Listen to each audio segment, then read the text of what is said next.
Hello everyone. देखते हैं non fungible tokens क्या होते हैं। My name is Priyanka Lal and welcome to Insight X. So सबसे पहले तो हम देखते हैं कि हमारा इनटैंजिबल और टैंजिबल का मतलब क्या होता है। तो इनटैंजिबल का मतलब होता है कुछ भी जो आप नहीं छू सकते हो, ठीक है। टैंजिबल का मतलब होता है कोई भी फिजिकल चीज़ जिसे आप टच कर सकते हो। फंजिबल का मतलब ऐसा होता है कि भाई एक कमोडिटी की सेम वैल्यू की कई कॉपीज़ हैं, ठीक है। जैसे इथेरियम हो गया, कार्बन क्रेडिट्स हो गए, आपके कॉइन्स सब सेम रहते हैं, बुलियंस हो गए। नॉन फंजिबल का मतलब होता है वो एक ही चीज़ दुनिया में एग्जिस्ट करती है, उसकी तरह दूसरी नहीं है। जैसे आपकी पेंटिंग हो गई, आपका अपना घर हो गया, वो दुनिया में एक ही है, तो दैट इज नॉन फंजिबल। अब नॉन फंजिबल टोकन क्या होता है? तो टोकन से मतलब आप समझ सकते हो कि ये एक तरीके का डिजिटल सर्टिफिकेट रहेगा जो कि आपको ओनरशिप देता है इस यूनिक एसेट की, मतलब नॉन फंजिबल थिंग की, विच इज डिजिटाइज्ड। जैसे पुराने ज़माने में होता था कि आपको फिजिकल पेपर्स मिलते थे। अब जैसे कि क्रिप्टो पंक है, ये कार्टून जो आपका है, ये किसी ने खरीदा। इसको खरीदा गया यहाँ पे 4.37 मिलियन में। और कहाँ खरीदते हैं? इसे स्टोर करते हैं इथेरियम ब्लॉकचेन में, और खरीदते हैं हम इथेरियम वाली क्रिप्टो करेंसी से इथेरियम वॉलेट में, ठीक है। तो ये जो है, अब आपको पता है कि यहाँ पे पूरा डिजिटाइज्ड हो रहा है, डिजिटल आर्ट आ रही है, ठीक है। तो यहाँ पे जो आर्टिस्ट रहते हैं उनके पास यहाँ अपॉर्चुनिटी रहते हैं कि वो अपनी डिजिटल आर्ट को यूनिक फॉर्म में, उसकी यूनिक कॉपी को यहाँ पे बेच पाएँ। जैसे पुराने ज़माने में होता था कि आपने कोई पेंटिंग बनाई, उसको आपने बेचा, ठीक है, तो आपको वो फिजिकल फॉर्म बेचे थे। अब यहाँ पे डिजिटल फॉर्म्स को कैसे आप ओनरशिप दें, तो आप देते हो एनएफटी क्रिएट करके, टोकन क्रिएट करके, ठीक है। अब जैसे आप मान लो आपके पास एक कोई वीडियो गेम कंपनी है, ठीक है, उन्होंने यहाँ पे एक यूनिक गन उन्हें बनानी है, उसकी स्पेशल फीचर्स हैं। तो अब लोग अगर उसे खरीदना चाहेंगे तो वो यहाँ पे यूनिक गन, इस डिजिटल एसेट को खरीदेंगे, ठीक है।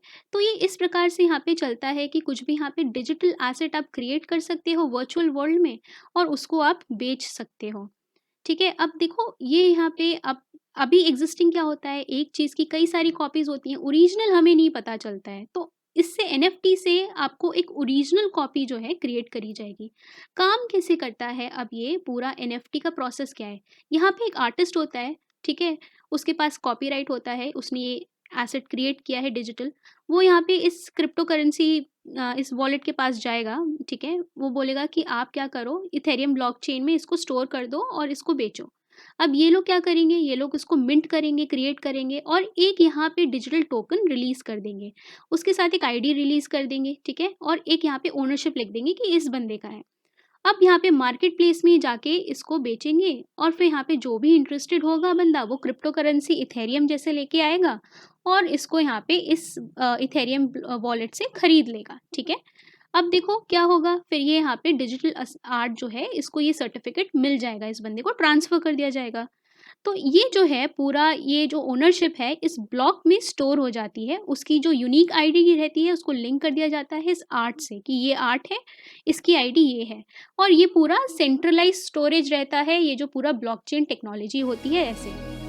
जैसे अगर हम इस ब्लॉकचेन की बात करें तो देखो यहाँ पे आपको कई सारे ब्लॉक्स दिख रहे हैं छोटे छोटे, तो यहाँ पे इनकी जो डिटेल्स हैं वो यहाँ पे स्टोर्ड रहते हैं कि भाई इसका ओनर कौन है, और ये पूरा इसका हिस्टोरिकल कहाँ से कहाँ ट्रांसफ़र हो रहा है इन ब्लॉक चेन्स में, ये स्टोर होता है। जैसे कि अगर हम बात करें, रिसेंटली अमिताभ बच्चन ने यहाँ पे पूरा एक लूट बॉक्स अनाउंस किया था, उनकी जो पहले पोस्टर से, शोले का पहला जो पोस्टर था, ऑटोग्राफ ओरिजिनली साइन किया हुआ, उसका डिजिटल कॉपी बेच दी। उससे यहाँ इन्होंने 7 करोड़ का रिकॉर्ड जो है, इसको रिकॉर्ड दाम पे बेचा। जैसे उनकी मधुशाला जो पोएम थी, ओरिजिनल कॉपी जो थी उसकी, जो गाई हुई थी, उसको बेचा। अब जैसे यहाँ पे 69.3 मिलियन का यहाँ पे एक आर्ट ये जो है पहले उसको बेचा गया। अब वोडाफ़ोन की बात करते हैं, तो वोडाफ़ोन ने रिसेंटली जो सबसे पहला अपना एसएमएस था, उसको यहाँ पे इतने कॉस्ट में बेच दिया एनएफटी ऑक्शन में, ठीक है। अब इसका फ्यूचर क्या है? मेटावर्स के आने से यहाँ पे एनएफटी का काफ़ी स्कोप बढ़ जाता है, ठीक है। अब जैसे कि यहाँ पे पूरा वर्चुअल आपका पूरा एनवायरनमेंट क्रिएट किया गया, तो वहाँ पे आपके वर्चुअल एसेट्स भी क्रिएट करे जाएँगे, ठीक है? जैसे कि अब ये यहाँ पे गेम खेल रहे हैं, ये ओन करेंगे, यहाँ पे कोई ड्रेस ओन करेंगे, यहाँ पे कोई रैकेट ओन करेंगे, तो ये इनकी आप वैल्यूएशन रख सकते हो, ठीक है? इन प्रोडक्ट्स को आप बेच सकते हो डिजिटल उसमें।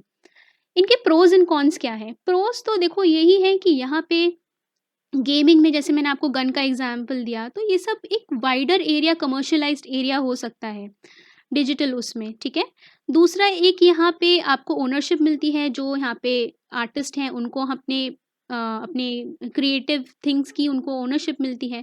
कॉन्स ये हैं कि यहाँ पे थोड़ा-सा यहाँ पे लोगों के लिए मुश्किल होता है इसको समझना, और दूसरा ये है कि ये थोड़ी-सी अनस्टेबल मार्केट रहती है कि भई ये डिमांड ड्रिवन है। तो जो डिमांड रहेगी इसकी उस हिसाब से यहाँ पे बिटकॉइन्स जैसे थोड़े अनस्टेबल रहते हैं। तो आप देख सकते हो कि अब यहाँ पे मेटावर्स के आने के बाद ये यहाँ पे डिजिटल एसेट्स जो हैं उनका यहाँ पे काफ़ी स्कोप बढ़ गया है कमर्शियलाइज़ेशन का। तो आई गेस आपको समझ आया होगा ब्रीफ में कि एनएफटीज़ क्या होते हैं। Thank you so much.